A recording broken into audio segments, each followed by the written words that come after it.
Clear, prop.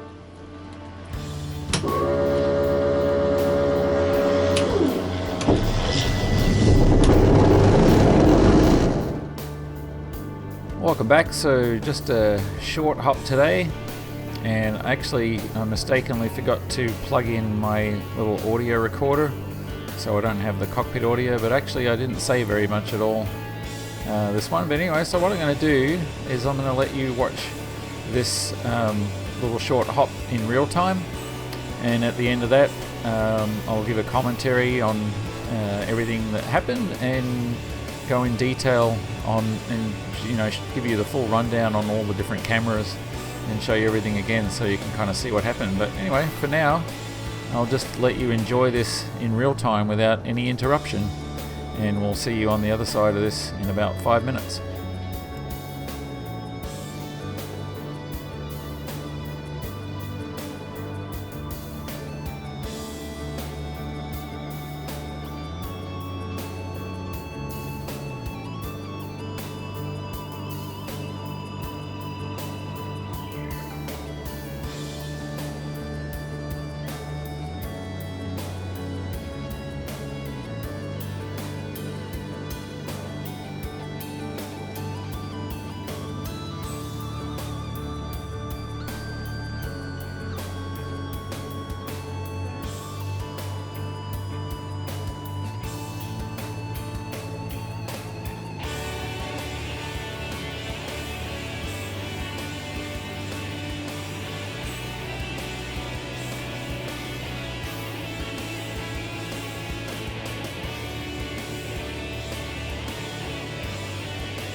So if it wasn't totally obvious to you, I actually did manage to get the airplane completely off the ground there.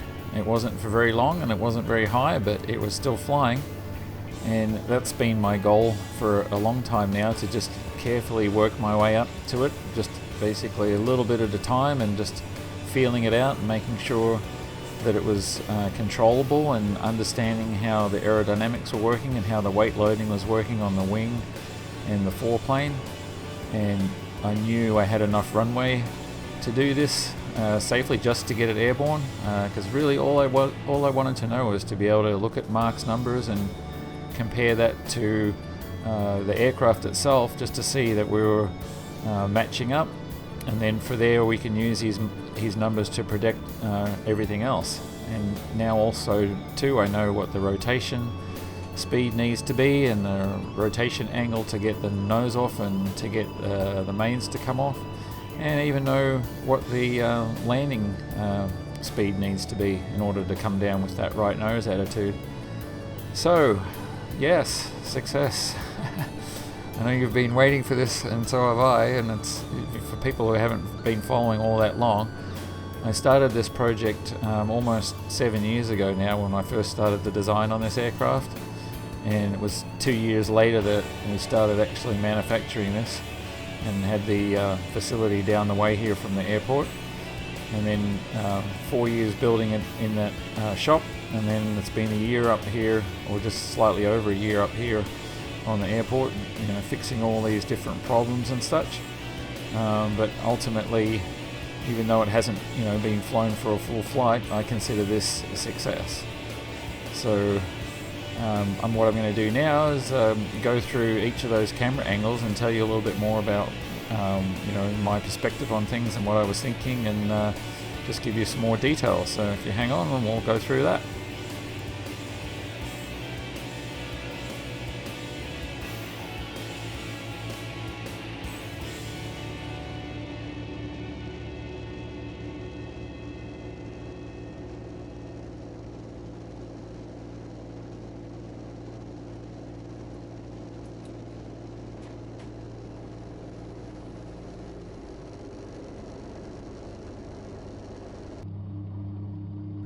Okay, let's start out with a left wing camera, and all these cameras now have their own audio, so that original mix was from just in the cabin.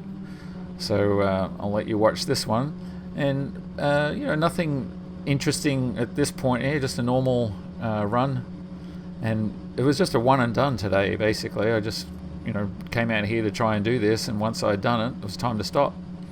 So I'll let you watch this.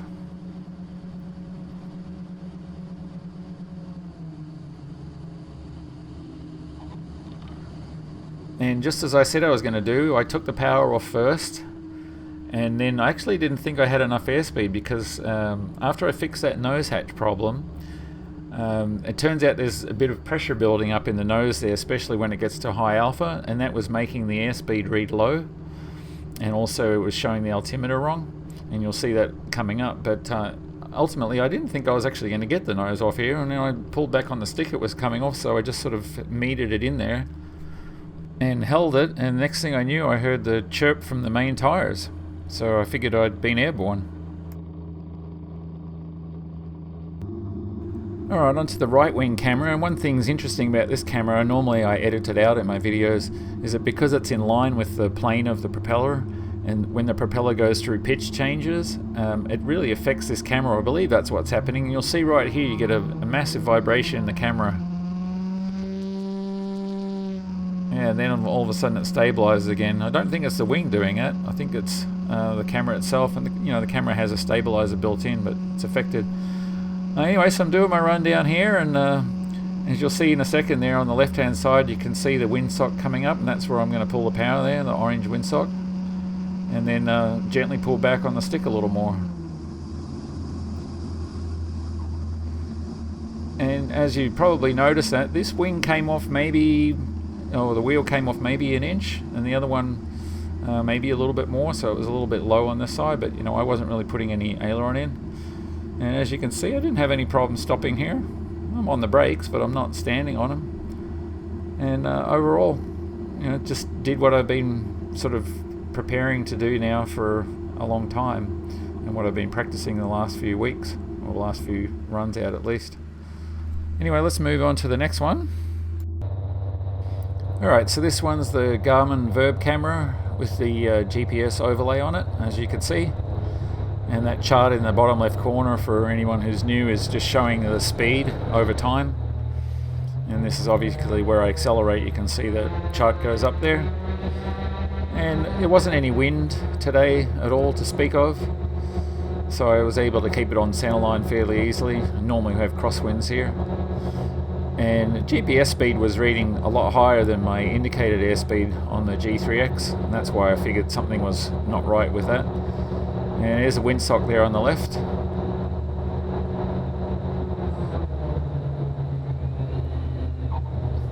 And you hear this little bit of a whistling sound there happening in the cabin, and you'll hear it on the next one as well. And I have a feeling there's some holes in the keel that I left over from when I was modifying those aileron pulleys, that the wind is actually blowing in through those or across them.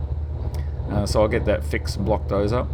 But as you can see, I didn't have any problem stopping here. Just sort of rolling out there, 25 knots at the end there. It's easy to stop with that amount of distance still going. So it didn't take much to get me stopped at all there. And this one's a little bit more of an interesting view here. So this is the camera mounted underneath, obviously, looking at the right wheel. And you can see the bottom of that tyre is fairly flat just because of the weight on board. I've got, I think it's 50 pounds, 50 psi in that tyre right now, which I think is reasonable for what I'm carrying on there, and doesn't look out of place. Anyway, I'll let you watch and see what happens here when I rotate, and you'll be able to see the actual fuselage rotating because of the sort of gimbal in the camera. And a little bit of smoke coming off the tyre there when it touches down. And a little bit of vibration in the leg, but nothing sort of to be unexpected there when it touches the ground again. Yeah, so pretty happy with how that all looked there. And I think way less force on that gear than when I had my little adventure a while back. So let's move on to the next one.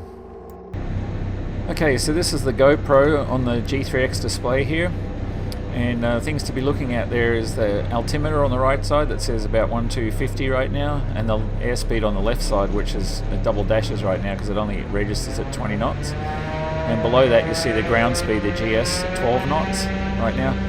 So you'll see the ground speed is generally higher, and if you watch the altimeter on the right hand side, you'll notice that starts to change, and it's the pressure build up in the nose there that's affecting the static port. And as you can see, I was looking at this going, I don't have the airspeed that I need because I wanted 79, 80 knots, and I wasn't getting there. And as you'll see in a second here, that's basically where I got to about 73 knots there. And I was like, well, I'll try anyway, because I'd already pulled the power off and eased in on the stick, and nose started to come off, and so I just kind of held it there, and next thing I knew I heard the chirp from the main tires, and I figured, alright, well I'm off, now I better start stopping. So overall, the only thing I need to fix here is that sort of whistling sound, and probably just relocate the static port there, so it gives a better reading. Alright, so here's the in-cockpit view, and unfortunately I just didn't have my audio plugged in, but I wasn't really saying much on this video. I made my calls for entering and leaving the runway, and that was about it, really. Yeah, so when I rolled on here, the goal was just to ease it in and just bring the power up like I'd been doing, and I was aiming for 80 knots indicated. And when I got to the 1,000-foot mark and I only saw like low 50s, I was like, I don't think I'm going to get there for some reason, and it was just the indicated airspeed reading low. And I saw 73 by the windsock, and thought, well, I really wanted 79. Figured I couldn't understand why it was so low, but then I just decided to pull back on the stick and see what happened anyway. So I'll let you watch.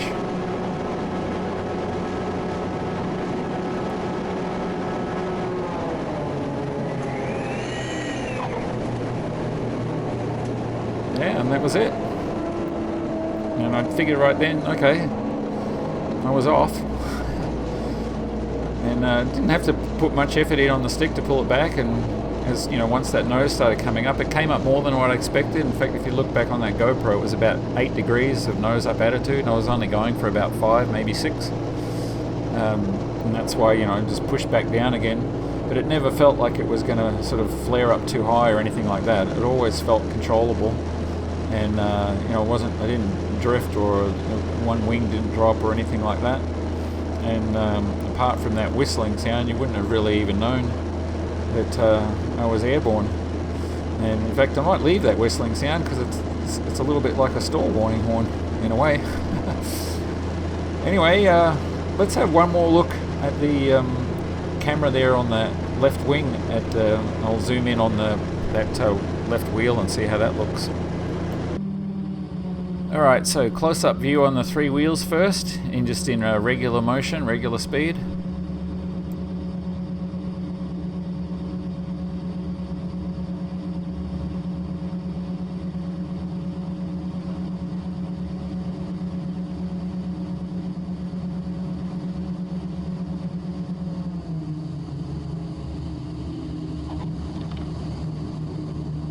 And you can see there's a bit of shimmy on that gear leg when it touches down. Now this is at 1/10 normal speed, just, you know, completely wide angle. And as you can see, there's the nose coming off, and the main lifted off about there, only about 1 inch or 2. And then it touches down there, and you can see that sort of shimmy going on. We'll have to investigate and see if that's expected. I'll be checking it just to make sure there was no damage, but there's nothing compared to my little adventure before. And this is a close-up of the same thing at 1/10 of the speed. So there's the nose lifting off. And there comes the main. You can see the wheel slows down and then touches right about there, and we're back on the ground. So yeah, we'll have to just I'm going to get Mark to look at this and see what he thinks on that shimmy on the leg, but other than that, all good. And lastly, let's have one more look at this close-up and slow-mo to see how this wheel looks, see if it has as much shimmy as the other one. So here we're about to rotate here off the ground and touch back down, a little bit of smoke, and then there's the shimmy. So I'll definitely check that gear to make sure it's not loose at all, but I believe that's the amount of flex that's going to be in those legs anyway, the 70-75 legs, from where they're hinged. But anyway, so success.